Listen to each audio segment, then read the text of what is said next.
Asking me how I get desired effect in some of the photos that I use where it appears that the model is being rained on. The action is called Rainstorm, and it's available on Envato Market, and it's by a gentleman named Eugene Design. So it's not mine. I'm giving credit where credit is due. The link to obtain the option is below, and I definitely recommend it. It's great for adding a lot of drama in your photos, especially for sports shots and model shots. So this is the final result. As you can see, the rain's falling pretty cool on her, and you see the splashes on her body. So I want to show you exactly how I get this desired effect and what I do first. So I'll go here to when the photo's just open. I usually like the photo to be facing, the model to be facing to the right. So I'll make an additional layer and then hold Command T and make the image flip horizontally and press enter. Okay, the first thing you definitely want to do is actually install the action. I have it installed here. This is my action palette. It breaks down in two different steps. One is, of course, the Rainstorm, and the HDR or in color options, which you can add after you render the first one. The next thing you want to do is make sure the image is at least 3,000 pixels in height or width. You want to make sure before you add the effect that the mode is RGB and it's 8-bit, not 16-bit. So one thing I like to do with my images is stretch them a little bit out so that it adds a little bit more drama instead of having the model right smack in the middle of the image. So I'll go to canvas size, and then I'm stretching the canvas to the right, and I'll add about 50% width to the image to make it stretch a bit. Okay, you want to zoom out, make a selection. I'm going to try to move as quickly as possible. Hold down Command T and then stretch this portion of the canvas over. Press enter. Deselect it. Use your clone stamp tool. Make sure it's set at 100 and click an area of the image and just start cloning that same grainy pattern in the rest of the image so that it looks uniform. As you can see, as I stretched it here, it's a little bit patchy and less smooth on this side, so we don't want that. So you just want to clone the smooth part of the image as best as you can. There's other ways to do this, but this is faster for me. And there you go. All right. Now I'm going to merge these two layers by pressing Command E. And I'm going to create a new layer, which is Command Shift N, and name that layer Area. Okay. Now we're going to use our brush tool.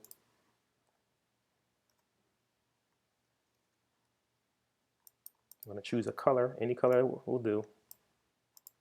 And then we're going to paint over the area of the photo we want the water or the storm to affect. Doesn't really matter what color you use. This model is the lovely Sadiq-el, great model in Philadelphia that I've had the pleasure of shooting with years ago.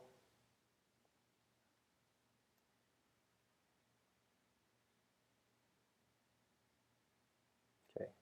You can also use the quick selection tool and map that around your model and then just fill it with the paint bucket tool if you want to. I like a little bit more control, so I'll use this, but you know, there's always more than one way to approach getting something done in Photoshop. So my method isn't written in stone. Just going to erase some of the parts where I went over a bit here. Okay. Now that that's done, make sure your opacity and your flow is set to 100. You're going to go here to Rainstorm, make sure it's selected. You're going to click Run. Okay. It's going to ask you a couple of questions. Just keep hitting Continue. Okay. Now that's done and it's finished rendering, if you go to your Layers panel, you'll see that each part of the action when completed, separates every aspect of the rainstorm into separate parts. The splashes, big splashes, little splashes, large splashes, everything separated.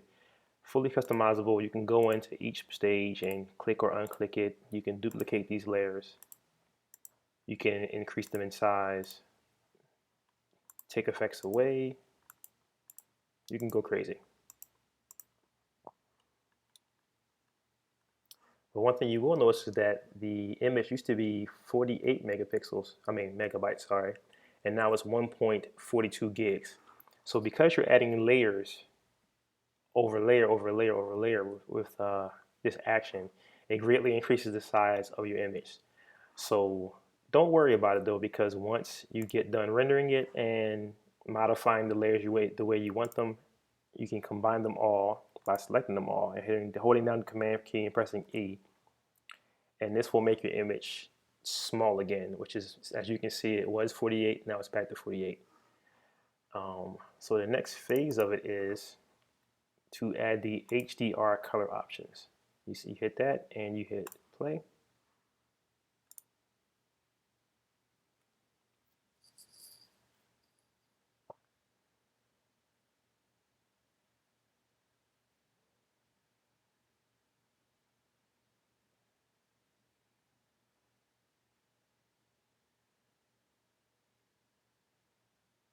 This shouldn't take as long to render as the Rainstorm.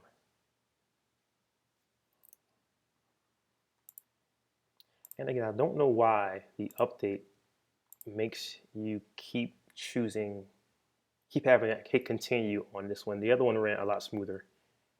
I don't know if something changed in the way you set things up in the update, but not a big deal.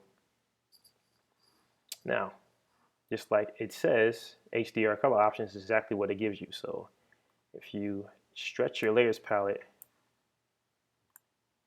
if it'll let me, you'll see that it gives you the opportunity to add all kinds of different colors and hues over the image. And then if you look down further, there is an HDR option that you can either use or not use. It adds a great deal of contrast in it. It all depends on what the desired effect you're looking for. If you're not feeling the HDR or the color option, you don't have to use it. And of course, you don't have to use it full force. You can always lower the opacity of the overall layer to match whatever you're shooting for in your design. So I hope this was helpful.